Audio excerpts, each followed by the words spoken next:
Hello, everyone. Thank you very much for coming here today. Some of you I know, several of you I don't. My name is Penny Wright. I'm in charge of adult programs here, along with Yvette, Joanna. And before we get started, I want to just thank the Southampton, the members, volunteers and board members of our library and bookshop. Because if it were not for Joyce Sherba, who I believe was here and then had to leave,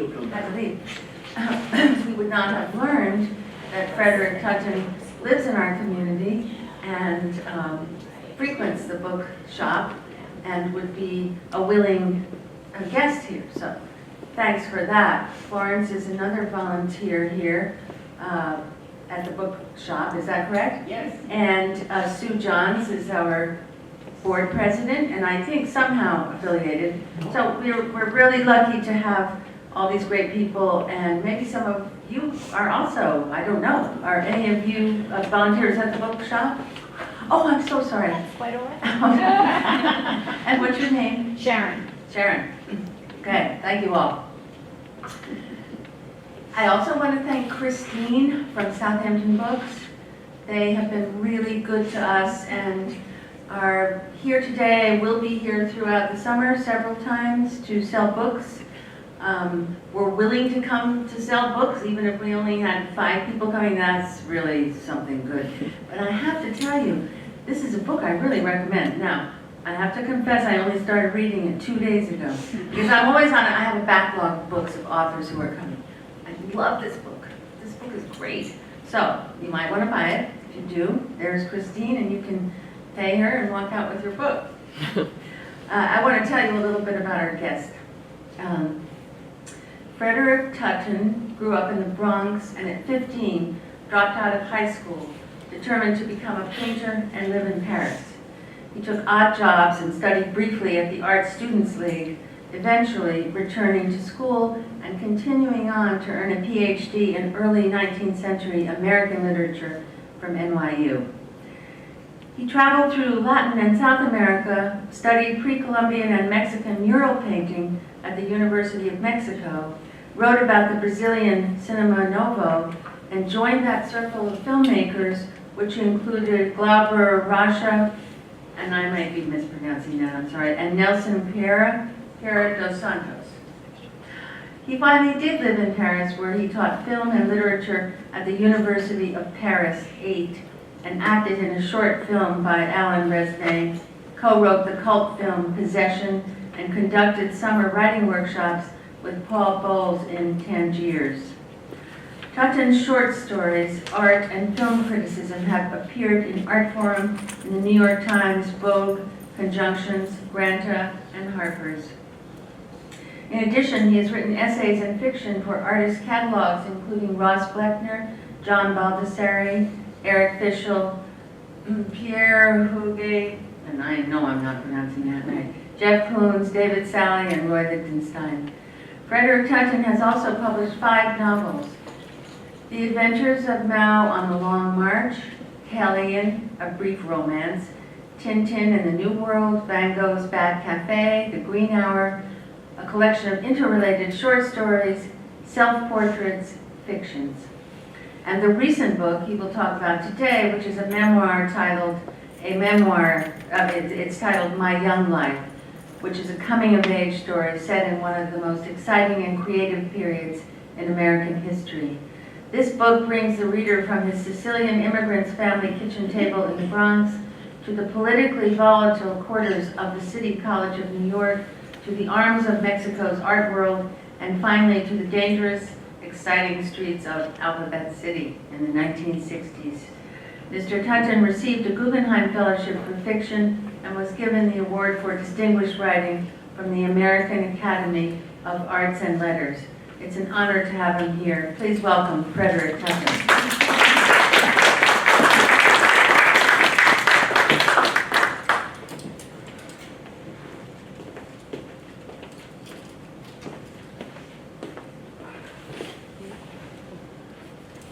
Can you hear me now? Yes. Sort of. For that introduction, of course, left to say. Sort of sums up at least overview of my living and my We're life. gonna make we're gonna make a little adjustment Can here. you hear me or no? Yeah, just. Better? Is that better? Hello? Better? Oh, it's poking in my teeth. So, I'm here to talk about this memoir that I published recently in March, April. And it's called My Young Life because it's about my own life. It's from the years of 1946 to 1964, and much of it takes place in the Bronx, where I grew up as a child of immigrants, hardly speaking English, with a father who was a great scoundrel, a wonderful, interesting, crazy guy who used to come back from work at 3, 4 in the morning and have lobster races with us. He worked in a restaurant. And sometime one night he came, for example, he came knocking on the door at 3 in the morning, and he woke me up, and my mother woke up, and he said, Madeline, how much money we got in the house? This is about 1946. I had about $18 for rent. Get everything, take all your money. And Fred, what do you have? I said about 8 cents there, get your money. And he had 2 pails, 2 big pails, galvanized pails. We didn't know what was in the pails. And he went to the kitchen, he took out what was in the 2 lobsters. And he had the lobster race. And we had a bet on the lobster. And of course, when you have a father like that, it's very exciting. It's not a usual person. And I kept trying to fall asleep, and I had to go to school. He has to go to school tomorrow, Rex. It's okay, the lobster race. It's better than, he said, it's better than the ponies. It's slower but more exciting. So that's the kind of crazy household I grew up in. With a romantic mother, romantic because her life after my father left us was spent reading romantic novels, romantic fictions, pirate novels. I guess we call them bodice grippers now. But she would go into her bedroom and read all night, leave me alone by myself. I was very sad, wondering what she was doing that was so important. And I guess seeing her read all the time fascinated me. I kept thinking, it must be something wonderful that she's doing. And I got interested in books, watching her read these books. And long and short of it is, somehow along the way, I got the crazy idea that I wanted to be an artist. I wanted to be a painter. Now, I don't want to go over the material of poverty because a lot of people have written about that, and it's like a sob story. But just to say briefly that we were very poor, and that in fact, during the winter, sometimes when it was too cold, I had to get overcoats put over me. We had no blankets. That kind of thing. It's what it was. Anyway, the reason I say that is that somehow in that atmosphere, I don't know why, I decided I wanted to be an artist. I wanted to be a painter, most of all, painter. But of course, part of that had to do with me seeing movies about it. And one of them was this film called American in Paris. I don't know if you've all any seen it. It's with Gene Kelly, Leslie Caron, and Oscar Levant, crazy, zany Oscar Levant. And it's about a guy, an American, living above a cafe in a kind of tiny little, cubby hole, and having a life of freedom. Go out in the streets and paint the buildings in the streets, and then meet a young girl and fall in love with her, and all this wonderful stuff. Paris was so beautiful to me. The streets looked beautiful. The sky looked beautiful. And at 15, I thought, I'm going to be a painter. So I dropped out of high school. My mother's had to sign the papers. I was 15 and a half, just legally the age to do it. And I said, I'm going to become a painter. I got a job in a mail order company. It was called the Sperry and Hutchinson Company. Some of you may know about that. It's mostly familiar to people living in the Midwest. You went to a shop, grocery store or something like that, and you bought $10, $20 worth of stuff, and they gave you stamps, little green stamps. You know what that was about? Then you put the stamps in your book, and then if you have enough books, you redeem it for maybe a radio or a refrigerator or something like that. Have enough books, you can get a whole refrigerator. So I worked in that. I worked in the mailroom of that company with crazy, interesting people. Drunken, old, has-been people, broken down people, boys come out of reform school. It was a wild place, but I loved it. And I went to Art Students League to learn how to draw. I thought, in my generation anyway, I thought, if you can't draw the figure, if you can't make something look like it's supposed to look, then you really can't be an artist. Otherwise, I remember I would think, otherwise you have to splatter paint all over the canvas, thinking about Jackson Pollock. So that wasn't real art to me. I thought that was fake. I thought you had to really to show the world of people living. You had to show people in the subways. You had to show people at jobs. You had to show people at the mailbox. I mean, all this wonderful idea I had, or idea seemed wonderful to me, about showing real life with real people and making paintings of it. Well, maybe I'll read you a little piece, a very brief piece from the chapter of our Students' League. I went in there at 15 and a half. Now, try to understand, many of you will understand, that in the 50s, in the 1950s, you never saw a nude person on the screen. You never saw a nude anything in magazines. There was no Playboy, there was nothing. It was National Geographic would occasionally have an issue with Bali to show you women in Bali. And when I was in school, the guys would say, they had the National Geographic, suddenly they got interested in geography. And they would show you these pictures of Bali girls. And I was, God, that was extraordinary. You know, when you're 15, you're raging with hormones. So I go to the Art Students League with my sketch pad. I think maybe I should read a little piece of it. Maybe it's easy to say it to you, but anyway, my point is I go there, and this woman comes out on a podium, takes off her robe, and I turn red. I turned shockingly red. I thought everyone would see me. I was like the reindeer with his red nose. I was just flabbergasted and shocked and nervous. And I had the big sketch pad charcoal. I began to try to make believe I knew what I was doing. I had no idea. And I thought I was going to go there and I was going to be taught how to make the figure. I was going to teach me how do you do this. I had already bought a book in a kind of store in the Bronx that sold postcards and rented books for 2 cents a day, and in the back had an art supply place. And they had how to draw the figure.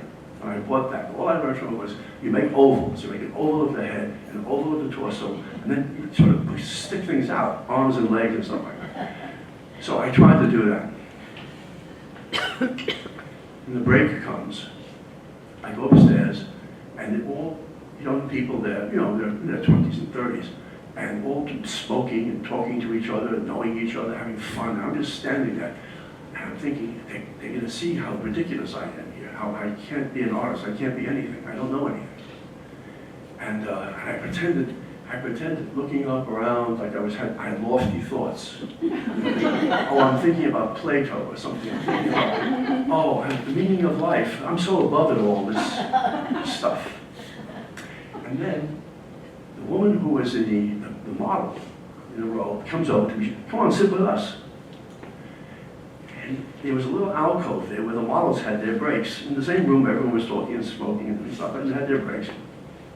And I sit there, and all the other models was giggling and laughing. What are you doing here? What are you doing here? You came here to see naked women?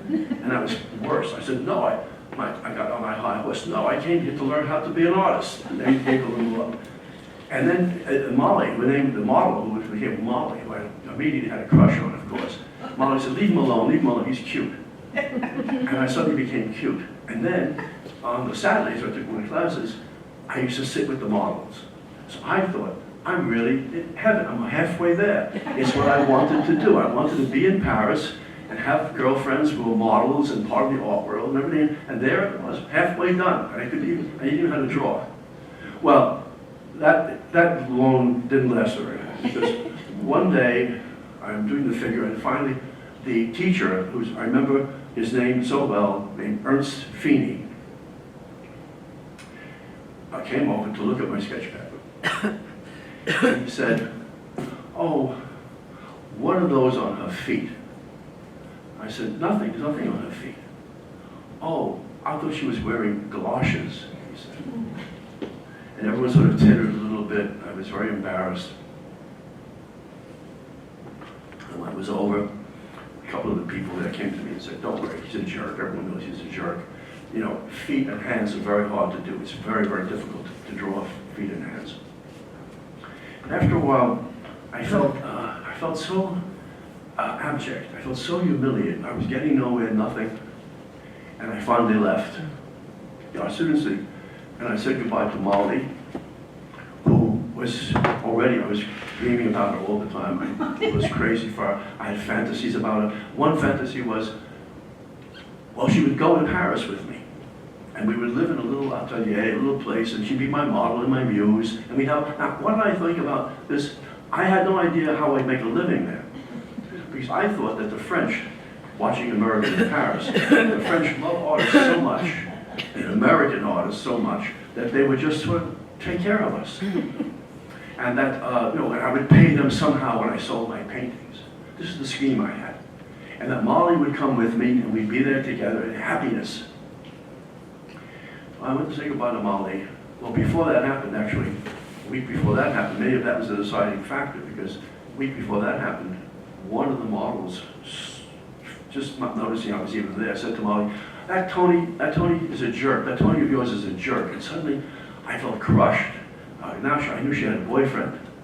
He had a name, and I felt so. And she said, she looked at him as if to say, don't talk about it. Well, I was already hurt. I felt the fantasy was starting to shake. And so when I left, Molly said to me, we're going to miss you, Fred. And I said, well, me too, Molly. I was trying so much to hold back my tears, and I can even, as I'm saying it to you now, I think about that moment. I wanted to cry then, I want to cry now, thinking about Molly. She said, well, I hope we see each other again.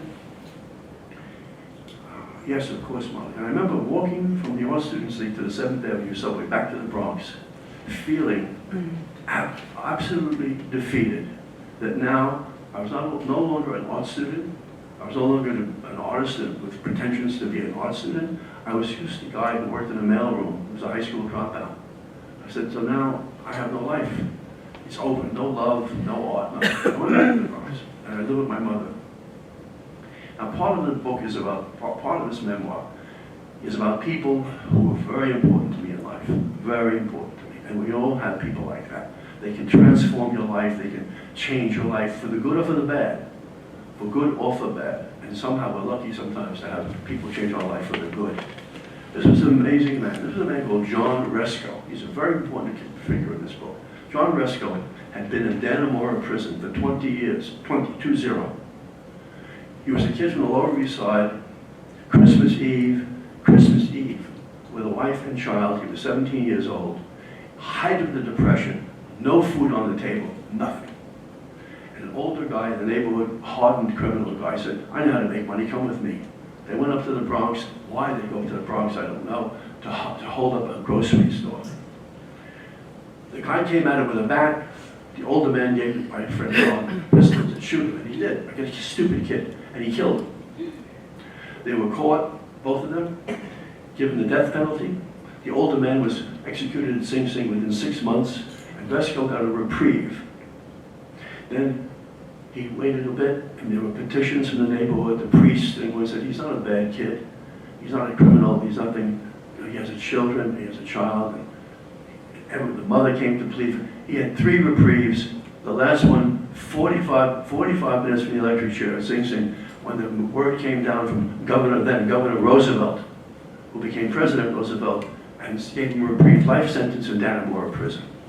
Now, how I came to meet him is another whole story. It's in the book. There was a wonderful woman in my building. Wonderful. I still think of her so with such good memories and fondness. She was the blue stocking of the neighborhood. She was the intellectual of the neighborhood.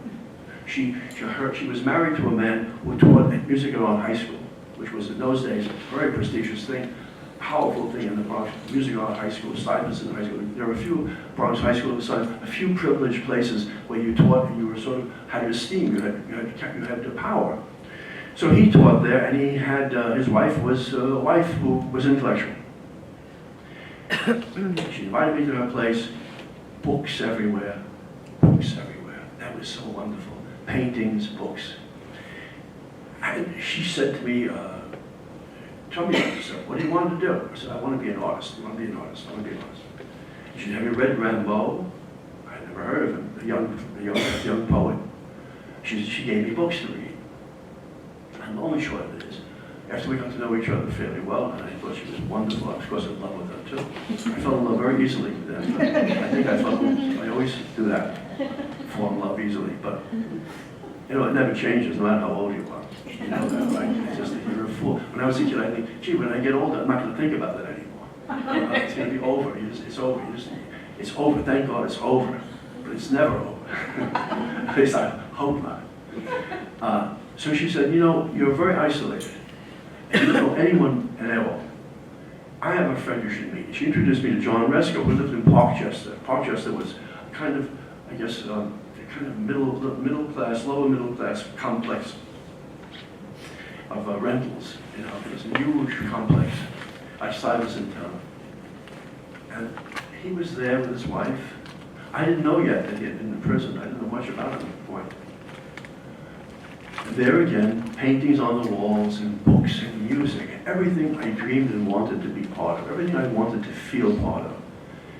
And he became, because my father had left when I was 10 forever, he left for good. When he left, I was brokenhearted. I had no father. My mother was very heartbroken and sad. You know, she had been abandoned. And for a Sicilian woman to be abandoned was death. I mean, because her family had told her not to marry him. They said, don't marry him. He's a nice man, he's a charming man. He's not for you, he's not marriageable. Don't marry him. And she didn't. She married him anyway. So when he left, she was in a double bind. First, that he had abandoned her, and second, that the family had warned her. Now she was in disgrace with the family as well. So that's the part that I have to say is my father had left, and my friend John Resco sort of took over. And I learned so much from him about books, about painting. And I remember once going downtown, all the way from the Bronx down to Manhattan, to an art gallery. It was called the Carlback Gallery. It specialized in African sculpture. And it was a whole revelation. You know, I don't know I know some of you come from the Bronx or Queens and from the boroughs. But if you're not from those boroughs and don't know about that, I have to say this.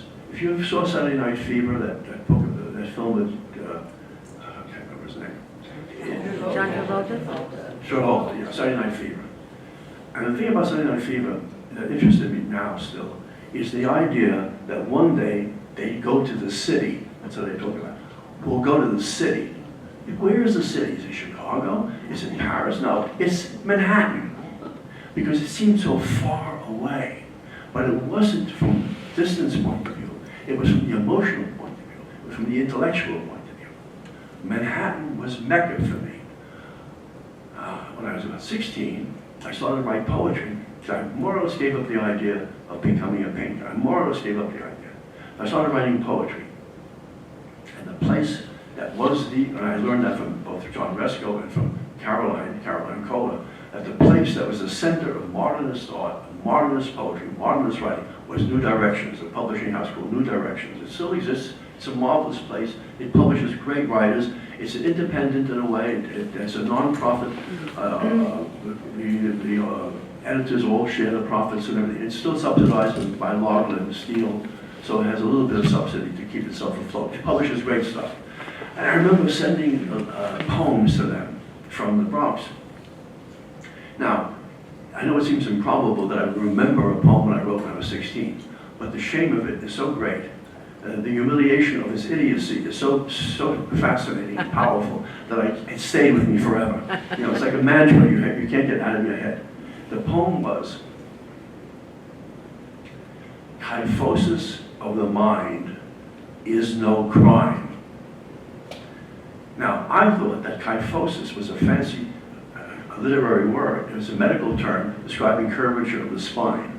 So I thought, how brilliant. The curvature of the mind is no crime. And I thought, the rhyme scheme is so sophisticated.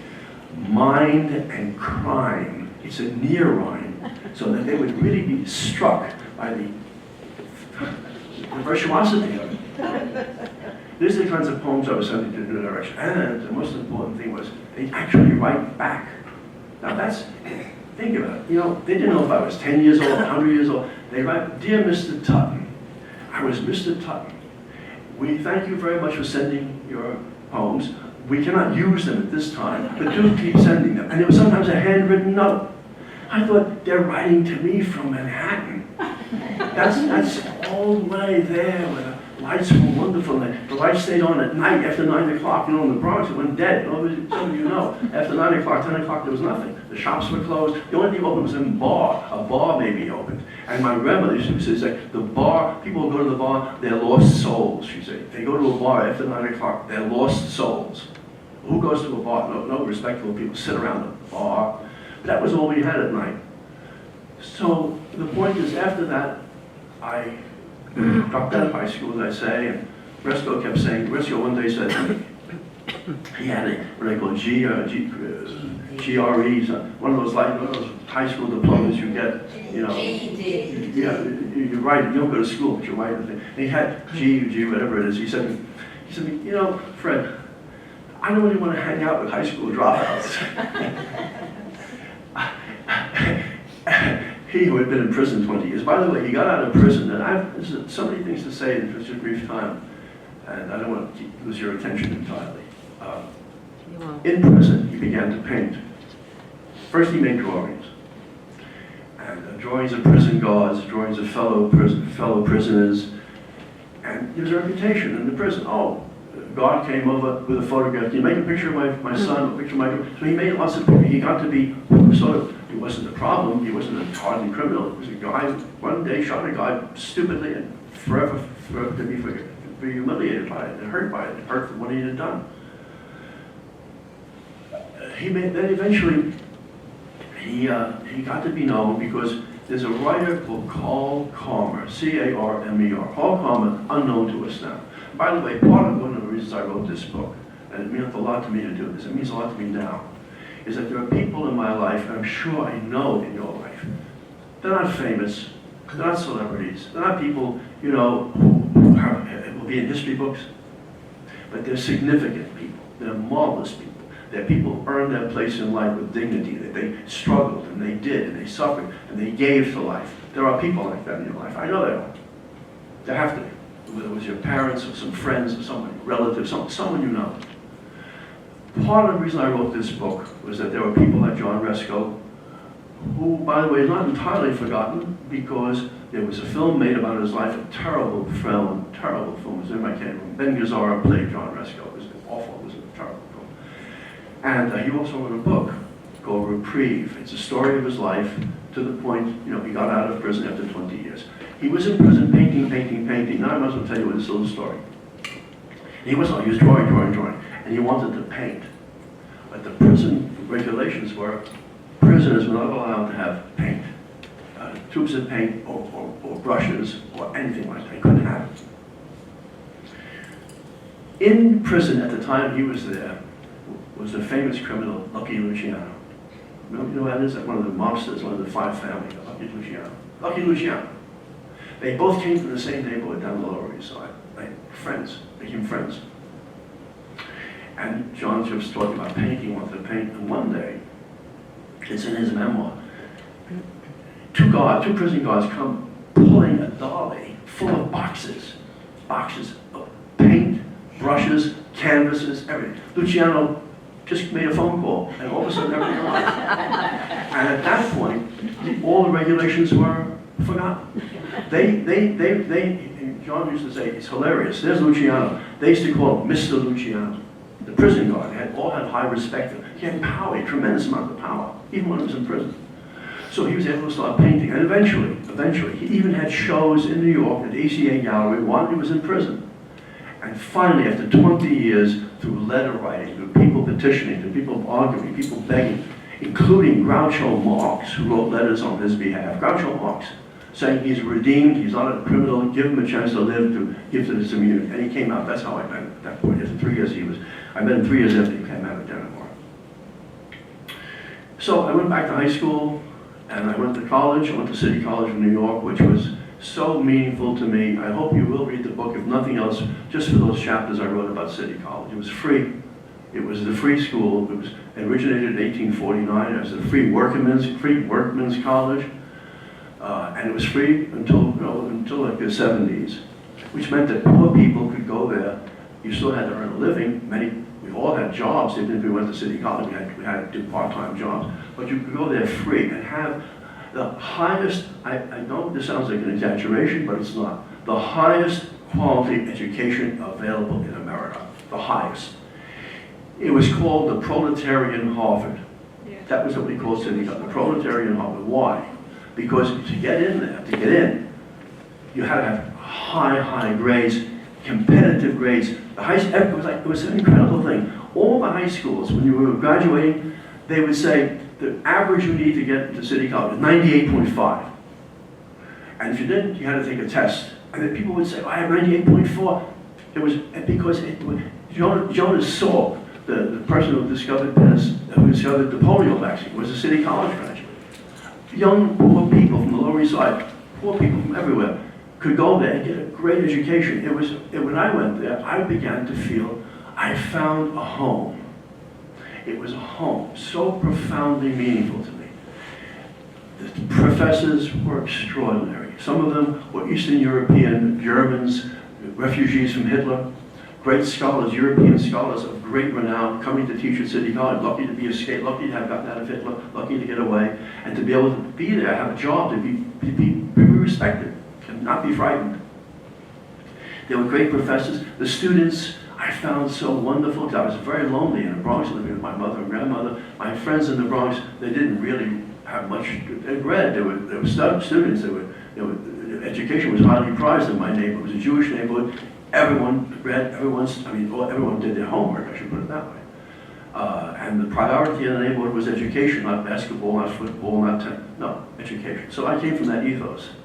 So City College was a home to me of a great power.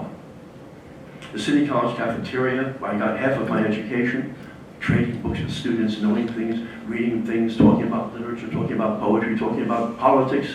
Most of us were leftists, very old lefty types. In the center of the cafeteria, there were 4 tables in this huge kind of cafeteria. It was called Red Square, because every table had another. One was a Trotskyite table, one was a Stalinist table, one was a Social Democrat table. I tell my former students about this now. They don't know what I'm talking about. They have no idea what I'm talking about. None. It's completely mysterious to them that this would exist. So I go to City College, and then part of the book is about something I want everyone to know about. It's a man called Leonard Ehrlich. Leonard Ehrlich.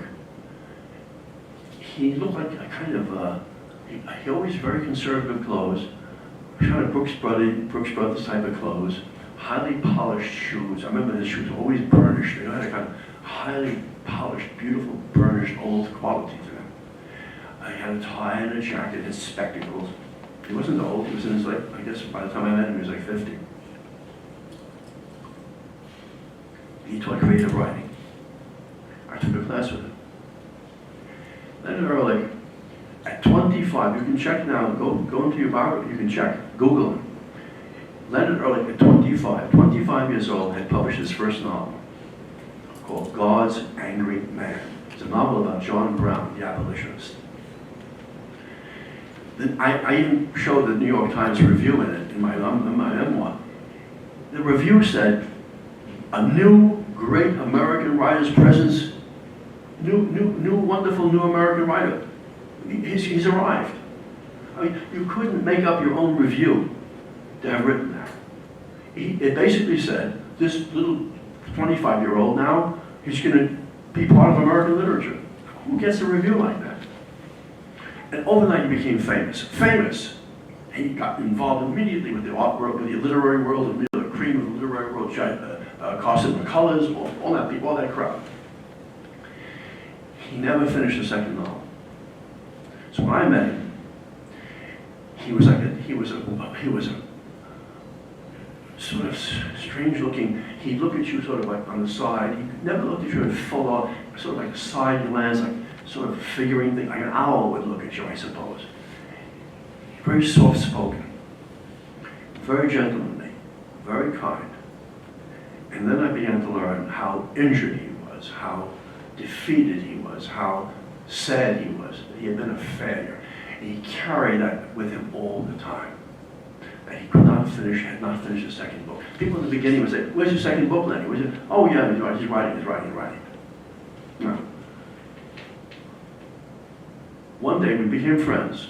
I was 19 years old. And he had a few students he liked very much, and he would bring them to his house. He had some extra money. He had some income, obviously not just from teaching. He taught because he didn't want to be lonely. He taught because he wanted to talk to people and be with people. Otherwise, he would have been so isolated. He was a very shy, isolated person. But once in a while, he would have these little cocktail receptions at his apartment in the Upper West Side. He always had big, huge 2 or 3 bedroom apartments. I don't know what he'd do with them. He didn't live with anyone. And he'd invite his favorite students over to come, and faculty to come sometimes, and we'd all meet each other. For me, it was extraordinary to be among these grown-ups. You know, I mean, I still felt that I was a kid. I was a kid, but not knowing the etiquette of a cocktail party. I mean, how do you make small talk? What do you do? But he was gracious and wonderful, and we became very good friends. And one day, we had lunch, not too far from the college and too far from his house, which was Upper West Side. He said, "You have time to come over? Come over. I want to show you something. I want to show you something, Fred." I said, "Of course, Leonard." I even by the way, I couldn't bring myself to call him Leonard or Leonard. I thought you have to call him Professor. I couldn't call him Professor by his first name. It was too awkward, I thought. Well, I went over, and he went to another room, and he came back with 2 boxes. You know, those kinds of boxes you put manuscripts and papers in. He opened the box, and there was a typewritten manuscript. I said, "What is it, Lenny?" "It's my second novel." "Well, that's wonderful." "No, it doesn't have the last chapter." Now, you can't make this up. He opens another box. That's my 3rd novel, minus the last chapter. I thought, I can't believe this. And he said to me like a kid, he said, "Am I still a writer, Fred?" I said, "Of course you are. Of course you're a writer. Of course you're a writer." He's asking me. I didn't know. I didn't understand. I was too shy. I don't think I could have ever imagined telling him that he should have gotten someone to dictate it to. Dictate the last chapter. Whatever you do, finish it, finish it, finish it. There was something so crazy about not doing it, something so self-destructive. He had been in psychoanalysis. This tells you everything. I go into my my rant about psychoanalysis. He was in psychoanalysis for 6 years. 6 years. It didn't budge him one iota to finish the last chapters. You know what he said to me? He said, "You know, my psychoanalyst told me I should loosen up a little bit and learn how to dance."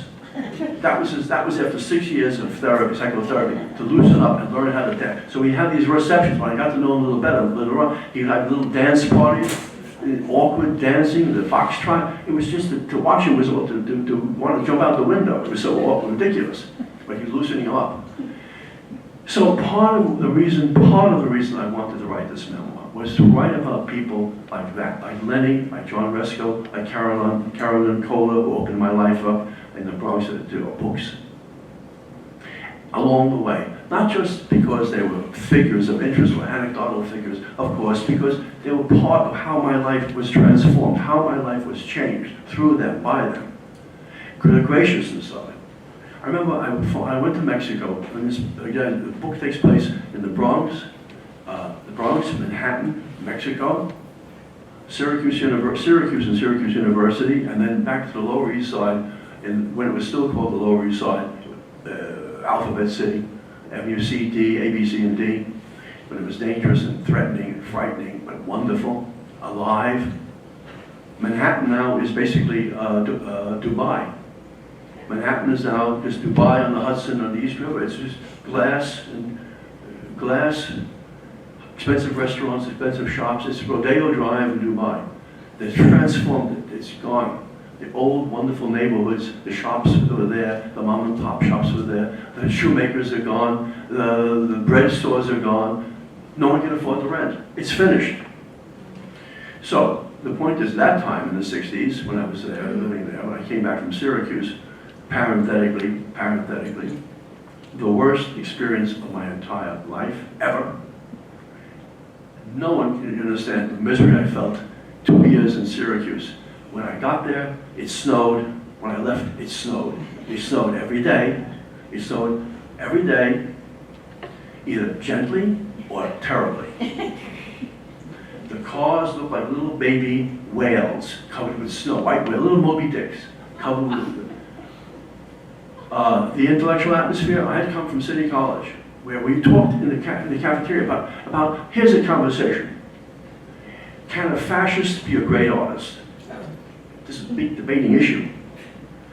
Can a fascist become a great artist? Then we would argue. Well, Pablo Casals was pro-Franco, and so was Dali. So are they great artists? These are the conversations. Then I go to Syracuse. They're talking about football, sororities, clubs, stuff like that. The students there, some of the students, they had sweaters. They had sweaters, cashmere sweaters, that were more expensive, more valuable than my monthly salary teaching them. I'm not exaggerating. I made $240 a month teaching composition. I had to live in a small apartment near campus. I couldn't drive. No one I knew from the Bronx or from the City College knew how to drive. We didn't drive. We took subways. We took buses. Who drove? I mean, you live in the suburbs, you drive. So I didn't drive. I had to live in a place close by the school. And so the rent was even higher than it would have been had I had a car and could live somewhere. Anyway, I go to Syracuse. I cannot tell you, even to this moment, I cannot tell you the depth of my hatred for it. The despair I felt. This total despair. And the corollary to that is, because I was such a, how can I put it, fool, I thought also, maybe I was infected by Leonard Ehrlich. I thought everything I had to write had to be perfect. If I had to write if I had to write an essay about Melville, about Moby Dick, I had to do all the research, everything, to the last vestige, the last drop of research. Then I could start to write. And then I'd start to write the beginning of it, the revision of it. I didn't finish my essays for graduate school. I couldn't finish my papers. So after 2 years, I might have accumulated 2 complete courses out of 30, or 25, 26, something like that. I went back to New York thinking, well, I'll write the papers from the city and I'll finish my degree. I know 2 weeks after I get back to New York, they finally disbarred me from Syracuse. They said, you haven't finished your papers, we gave you enough time, goodbye. So I was in a great situation. I had no money, no teaching assistantship, no graduate study. I wasn't in art school. I was sort of nowhere. I know it sounds like a bad movie, but I was walking around Manhattan right after, I had no one. It was, I had been considered for a job as copy editor for a publishing house in New Jersey. And I went up to the building to meet the man to interview me. And he said, you went to City College? I said, yes. He said, well, I went to City College to a class of 45. Great comradeship of City College. He said, well, here's the exam. You know, it's 2 or 3 pages. It's a copy edit. Bring it back tomorrow to show us your copy editing skills. The job paid an astronomical amount of money, like $4,000 a year. It was a fortune. Even if I had to go to New Jersey to the path to get there, that would save my life. So I sit in the kitchen table, right? Going up in the kitchen table in the Bronx going back to live with my mother, and I'm doing the copy editing. I go back the next day. He just looked at it 2 minutes. He said, tell me the truth. Did you ever really finish college? I said, yes. He said, well, now, for example, I don't know if you know, there are always little tricks when you do copy editing, these copy editing tricks. For example, P-O-R-E and P-O-U-R. I poured over the dictionary. It's P-O-R-E. But I didn't know the difference, so I thought when I saw P-O-U-R, it was perfectly okay. Or discrete and discrete is D-I-S-C-R-E-T-E. Discrete means separate, and the other one's being discrete. So I didn't get the job. I walked down from the building. Now I'm really in trouble. And I walk around. There's a little bookshop on the corner facing 42nd Street Library. It's called Bookmasters. I pay the back place. I walk in, and I'm looking around, thinking I can't even afford to buy a book. But I like to always look at books. I have to look at books. It's life. I hear a voice. Freddie, is that you? I turned, and it's a guy I grew up in my building, who was older than I am. You really can't make this up. It's like, that's why life is so much more interesting and strange than fiction. And he said, oh, we talking, like, what are you doing? I said, well, I'm sort of taking off from graduate school a little bit, as if I was going to go back again. I said, I'm sort of looking for a job for the summer. Oh, I don't suppose you want to work with me, would you? Oh, of course I did. And I then began to work 7 days a week. From 8 in the morning, I opened the place until I closed at 7 o'clock at night. $1.25 an hour. No, was it 75 cents an hour in those days? 70, 80 cents an hour. But my life began to be downtown now. Now I was in Manhattan. And I started to go to the place where I lived when I couldn't live at City College cafeteria, which is called Cafe Figaro. Now, I don't know if any of you would know about that place, but Cafe Figaro was down in the heart of Greenwich Village in McDougal. It was on a corner. It was everything like what Paris was about. Everything. It had French waitresses, Argentinian waitresses, beautiful waitresses. It had classical music when you came in.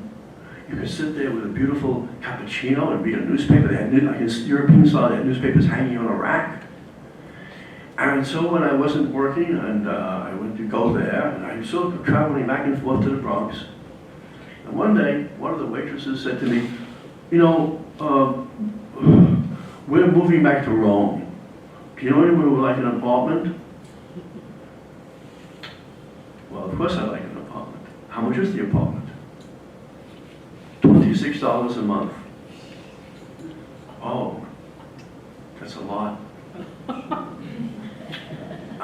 But of course, you need key money. Now, I know some of you must know what that is. My students, when I tell them about it, they're baffled. They say, what is key money? What is key? Well, key money is this. The waitress and her husband have an apartment. It's a rent-controlled apartment. So if you want the apartment, you give them $200. They'll leave you some old furniture, and they will bring you to the agent for the building, introduce you, and you can sign a new lease. That was the way you got that's how you got the apartment. So I had no money, and I said, but the guy who had the bookstore said, I'll lend you the money. You can make it up and paying off by working. So I had an apartment for the first time, my own apartment, with my own wonderful place in Manhattan. And another part of my life began. So marvelous. I know that people always talk about the past. They say, oh, the past is wonderful. My past was wonderful. It was so much better in the past. And then the violin comes out, and no one believes it, because we know that they're just looking backwards because it's nostalgia of youth. You say, oh, it's not. No, the past has never been better than this moment. There's no such thing. But let me tell you this. I think some of you may know it. The past was better. The past was better. Period. And I can prove it. Somehow, anyway. Well, the past was better for me, anyway. The rent was $26 a month. I had it in my head I was being overcharged. So I sent a request letter down to the people who take care of the rent, a form you fill out to check the rent, and I was right. It was $24 a month. And the manager of the building and a few buildings down there was very upset with me. We had to go to court, and I won the case, the little case. And he said to me, he said, you have to be very careful about doing things like this. He said, the FBI come around occasionally to ask about our tenants. He said, we wouldn't like a bad report about you, would you? For $2 a month. There was a man across the hall, roughly my age, extremely handsome. He had been living in Ibiza. He'd just come back from Ibiza, where he'd been living for a couple of years. And he had parties from breakfast to dinner to 3 or 4 in the morning. All he had was parties.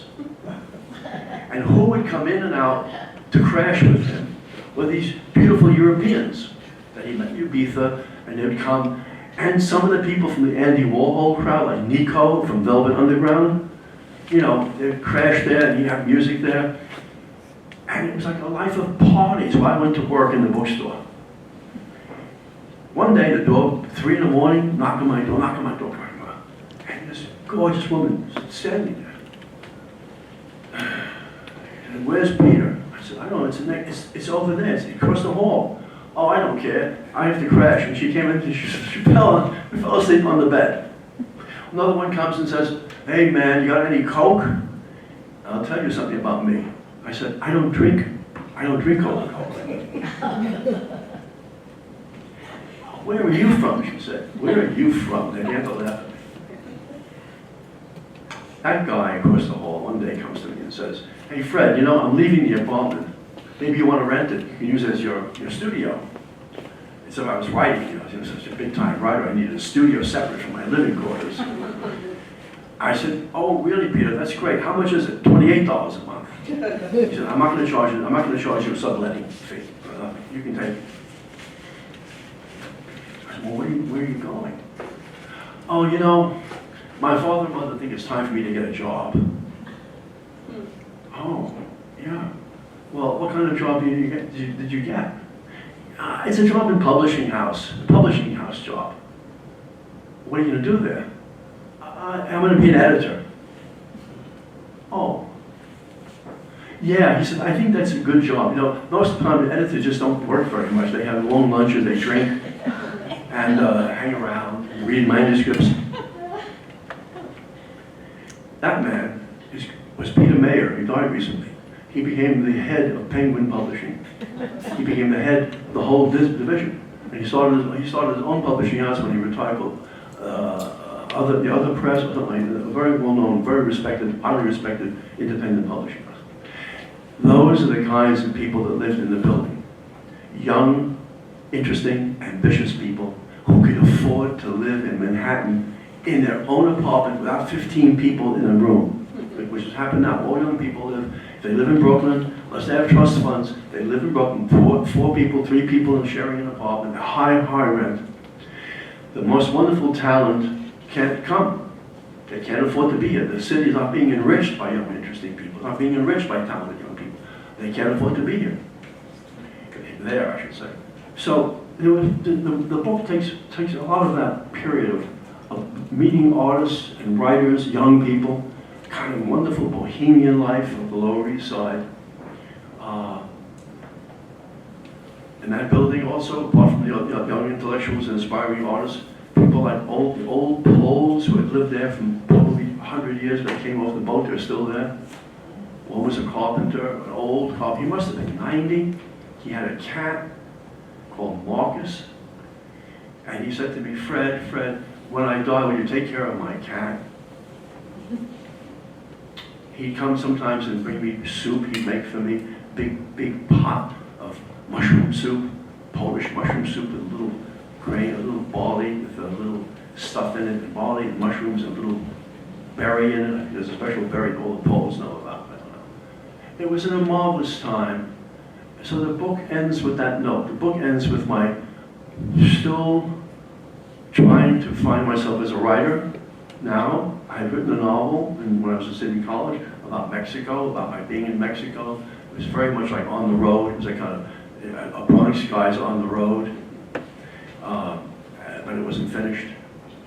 I was writing an unfinished book. I thought Leonard Early had cursed me. I thought maybe I'm going to be like Leonard Early. I'll never finish the book. Not even the first book, let alone the second book. And then I'll make it brief. I know how much time I have too. I've taken up all the time. One day, the guy from the bookstore said to me, hey Freddie, there's a guy who comes here all the time from the Italian publishing house, and he wants to open up an account, so that we can just, he said, oh yeah, he said, that's because of you, because he likes you.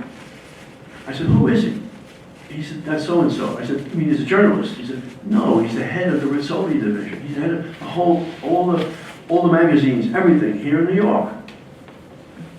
Oh. Once in a while, he'd come in early in the morning and to buy some books. And one day he came to me, he said, what are you doing here? I said, what do you mean I'm working? No. I mean, what are you doing here? You seem too intelligent to be here. I said, I can't find any work. I don't know what else to do. I want to be a writer. I poured my heart out there. He had a kind of feeling for me as an Italian from Rome about an Italian American. He was like sort of a strange creature, this Italian. We weren't really American. We weren't really Italian. What were we? So he had sort of a feeling of sympathy for my situation. He said, come to my office one day. Let's see if we can find something for you. The office is 500 Fifth Avenue, right off the corner of 42nd Street, 42nd and 5th. I go up there.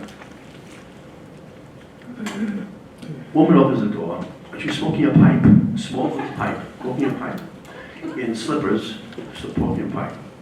You must be Frederic. Yes, okay, Gino's waiting for you. I go in, and there are guys, like a bad movie, newspaper guys typing things all around, typing, people smoking and typing. And then I go into this room, beautiful, generous big room full of stacks of magazines, stacks of books, and stacks of everything. It's Gino, the guy who used to come into the store. And he said, what would you like, some coffee? Of course, I drank espresso day and night, naturally. He said, Simona, could you bring us some coffee? And she said to him, you bring it yourself. With the first words, you bring it yourself. He said, come, dai, Simona, per piacere, please. Oh, okay. And she sort of laughed. And she came back with an espresso pot, and we sat there, the three of us, drinking coffee. I had no idea who she was. I knew she was staggeringly beautiful. She looked like Ursula Andress, but better. Remember Ursula Andress from Dr. No? She was, I couldn't, you know, people are so beautiful, you really can't look at them too long. It's just too much. So I tried to avoid looking at her. And, well, you know, she said, listen, we're talking and talking and talking. And she did something interesting. She had an orange. Now, this is so European to me, because, you know, we Americans eat like junk food, cakes, pastries, stuff. But an orange, I guess, in her generation, because she was older than I, must have been 8 years older than I, and she grew up during the occupation of Rome. She was Roman. And she grew up when the Nazis were there, had left, and the American soldiers were there, but there was scarcity of food, and an orange was a big thing. An orange was really great. So she had an orange, and she had peeled the orange. I'm watching her peel the orange, and taking the segments out, and squeezing the seeds out of the segments. It was the most erotic thing I'd ever seen in my life. She sat there, she was squeezing the segments popping out. I was, of course, in love like I was with Molly. Yeah, the model. He said, we'll try to find a job for you. You're a bright boy, we'll do something for you. I go back to the bookstore. I go back to the bookstore, and I realized, because it had been raining, I left my umbrella upstairs. Psychological. Dr. Freud could not have figured that one out any better. I left the umbrella upstairs. I call up, and she answered the phone. I said, hello, who is this? She said, Simona. I said, it's Frederic. I know who you are. I said, I left my umbrella there. She said, I'll come by and bring it. I'll bring it. When I come back from where I'll bring it to you. So she came downstairs, and then began this kind of thing, this kind of strange, I didn't know what it was. She'd come to the bookstore, look for books, she'd look at me and smile, how are you doing? And she'd leave. One day, I took the courage, as they say, and I said to her, Simona, would you like to go out for coffee? It never occurred to me to say go out for a drink, because it was too much for me, the idea of going to a bar, but go out for coffee, like at City College, go out for a coffee. Yeah, she said to me, I'd like that very much. When? She said, how about, I said, when can we go? She said, tonight. Tonight? Okay. I said, I don't close up the store until 8. Oh, I have to work late, we'll go after. All afternoon I kept thinking, where am I going to take her? This, you have to understand, this is a real woman. It's not a bohemian waitress wanting to write poetry in a Fairbury Figaro. This is a woman, you know, dressed like a woman. You know, sweaters and little skirts and high heels and shoes, not moccasins, not what do you call it, sandals and stuff like that. I was just flabbergasted. I kept thinking, bloody hell am I going to take? I'll go to the Carlisle. But I'd never been to the Carlisle, except when I went with, well, later on, there's another story. I'd never been to the Carlisle yet. I want to take her to a fancy place. When she came out downstairs, she said, okay, I'm ready to go. Where are we going to go? And I hit upon the idea, Cafe Figaro. Where is that? Down in Greenwich Village. I've never been there. I want to go to Greenwich Village. She'd never been. We got into a cab, and I kept thinking, immediately we got into the cab, thinking, it's going to be very expensive. I had never taken cabs. It's a fortune to take a cab. A cab from 42nd Street to like basically 8th Street. It might cost like $3. And as we get to the place, I'm fumbling for my wallet. She said, no, I can put it on my card. I can do something. She engineered it so I wouldn't have to pay for it. We go to Cafe Figaro, we have coffee, we talk. She wanted wine, they didn't serve wine. It was gracious about that. We talk a little bit more. We talk about my mother and my father. She talks about her mother and father. It was quite intimate and very easy, very easy in the beginning to know her. And she said things like, I said, I have no family. My father's gone, my mother's sort of in a bad way. I have no brothers or sisters, I have nobody. She said, oh, you're so lucky. She said, families are terrible, don't you know that? The worst evil in the world are families.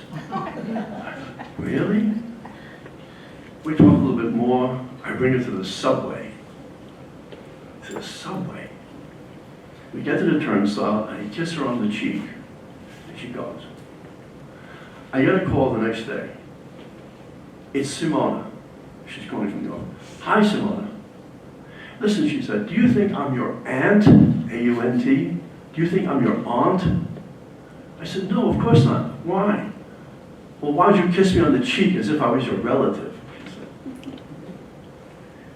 That taught me a lesson. The long and short of it is, we finally lived together. Now it's time to leave. No, not at all. Oh, I thought you were signaling me to I want to let some people ask questions. So oh, sure. Yeah. Just to say, Yeah. this is the last part of it, the transformational part of meeting people. By luck sometimes, because you can't engineer it. Here's a woman, PhD in classical philology. I didn't know what that meant when I met her. Classical philology from the University of Rome. Worked on a dictionary of classical philology in German in Hamburg. Spoke French fluently, German fluently, Spanish fluently, and English marvelously. What was she doing with me? Beautiful, wonderful, engaging. We began to get to know each other a little bit more. And one day she said, I have to go back to Italy, my immigration papers, I have to renew my papers, so I have to spend like 6 months back and go back to the consulate and come back. And I said, you're going to be gone for 6 months? I won't see you? She said, well, I'll come back. I'll be here for you, she said sweetly. I said, why don't we get married? Don't tell the immigration people about this. Now that Trump is in power, they're going to come arrest me. I said, I suddenly got this idea. I go, where did I even get the idea from? Why don't we get married? I said, oh, would you do that? She said. I said, yes, I want to say, how would you stay? She said, oh, that's so generous of you. So we got married, but you know what? This will tell you about the ethos of the 60s, the early 60s. We were embarrassed to tell our friends that we were married. We thought that was too bourgeois, that it was just bourgeois people got married. We were told people we were living together. That's what we were just living together. That woman changed my life. The book ends at that point. Total, John Resco had helped, Leonard Ehrlich had helped, Caroline Colo had bought me books in the Bronx and introduced me to John Resco. All those people along the way, all those wonderful people along the way. But Simona changed my life. I found myself from being a would-be, want-to-be writer, a cafe sitter, Spielmeister at the tables. And I grew up. At least I think I grew up. I hope I grew up. But the transformation wasn't just socially. It was a kind of emotional transformation, an emotional one. My last anecdote. one day when we're living together, she said, this is something about, she said, look, there's a wonderful reception this afternoon of Italian journalists. Some who live in America we've met, and some who are coming over. We're going to have a wonderful reception at the Plaza Hotel. Oh, I want you to come with me. I immediately got upset, immediately got frightened.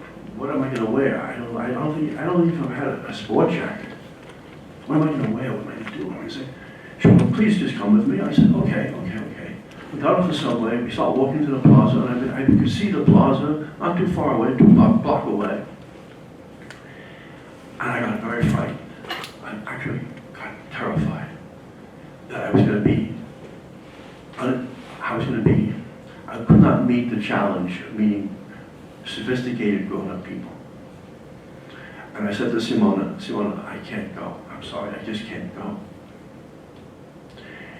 And now, the women I've been going out with, other poets, writers, painters, stuff like that, would have said something like, with the F word, F you, I'm going, and left me, and I would probably deserve it. She said, well, there's some ways to think about this. If you want to go home, I'll go back with you. I don't want you to feel awkward about it. On the other hand, she said, if you come with me, and you're too upset and nervous while you're there, we'll just go home together. And the third thing is, she said, you don't know, Frederic, you don't know that it might be interesting and good for you, and you might feel comfortable. It might be wonderful for you. Why don't you try it? Even as I tell you this story now, I want to cry. I remember the power of those words, the tenderness, the way she treated me with such tenderness and understanding of my feelings.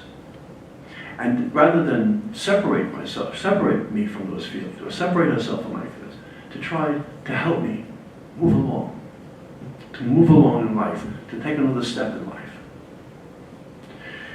So that's my memoir. Thank you so much for coming. Thank you so much for being here.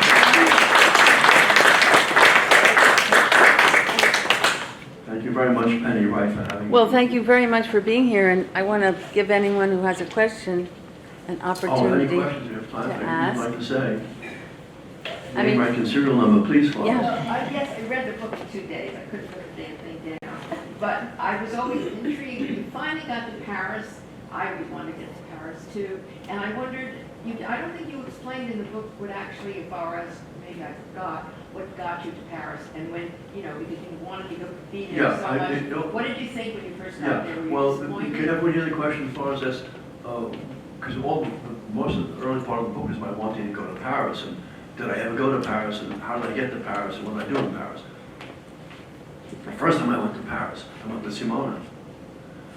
First time I'd been to Europe, I went with Simona, who took me to Europe. She had been working for Rizzoli, she had been a journalist, she later on worked for Vogue and writing books and writing essays, and she was wonderful. So we went to Paris the first time. She had a mission for Vogue. So she took me, and we stayed in a hotel. I could not tell you to this moment how powerful it was for me. That it was much more than my imagination of Paris. It was much more than the movies of Paris.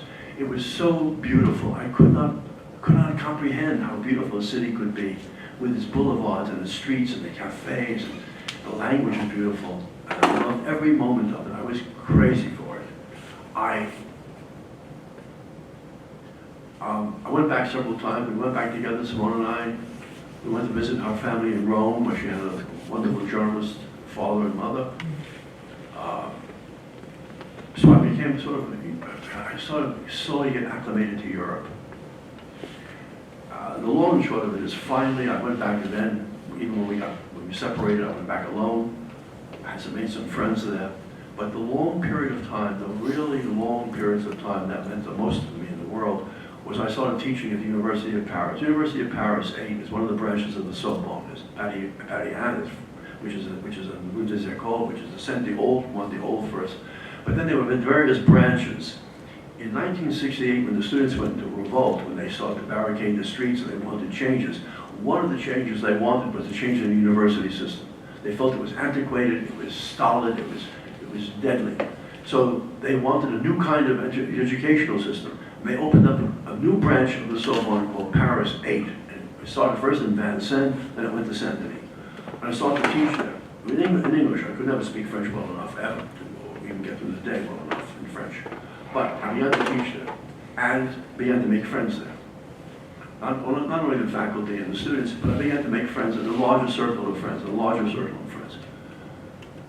And that was the first year I was there. Then I went back to teach again. I kept coming back in the exchange with City College when I became a professor. And I had a real life in Paris. I had a real life with real wonderful friends. I became friends with Alain René, who was a marvelous film director, who did last year in Marienbad. I became friends with Danielle Thompson, who's one of the most important filmmakers in Europe now. She's older, she's French, an English husband who died. I started to write. My book, my first novel, was published in translation in French by a marvelous publishing house, Gallimard. So I felt at home in France. I felt the culture suited me. I like cafe culture. I don't like pub culture. I don't like bar culture. I like cafes. I like the language. I like the literature. I like everything about it. I liked everything about it. It's changed so much now, like everywhere. It's become, for me, like Disney World. It's like lots of Europe now has become so overcrowded with tourism, so overcrowded day and night. It's ruined lots of things. It's ruined the restaurants. It's ruined the food. It's ruined everything. It's just overwhelming. You can't imagine what Venice is doing. Venice is being crushed by the weight of tourism. The Venetians are dying over there with all these tourists. So, but Paris again, it was Paris of the 60s, late 60s, and the 70s and the 80s, and I kept coming back and forth. I had a very rich and complex life there. You know, I felt at home there. The minute I got off the plane, the minute I got out of the airport, the minute I started to see the streets, see the wonderful old architecture, the cafes and the parks, the Luxembourg, for example. I could live in the Luxembourg. One of my friends said to me in a kind of pissed off way, "You know, Fred, you can spend your whole life in a cafe." And that was sort of like to denounce my laziness. And I said, "Gee, you're right. I just realized that. I can spend my whole life in a cafe. It was my dream life. To have a little apartment, go to the cafe I love for breakfast, go back to my place and write a little bit, daydream, take a nap, go back to the cafe for lunch, dream a little bit, read the paper, go back to work, write a little bit, take a nap, come back to the cafe, have a drink, hang out in the terrace of the cafe, have more coffee, have more drinks, until night, then I go to dinner. That's what I want every day of my life." In a way, I still do. Anyone else, anything else you want to say? Or I think, you know what, I know that some people have to go, so I Yeah. want to end it. Yeah. And if a couple of you want to stick around, you're certainly welcome to do that. But I think this is a great story to end on. Thank you very And much. This has been an absolutely Penny. wonderful event. Thank you so Thank much. you so very much.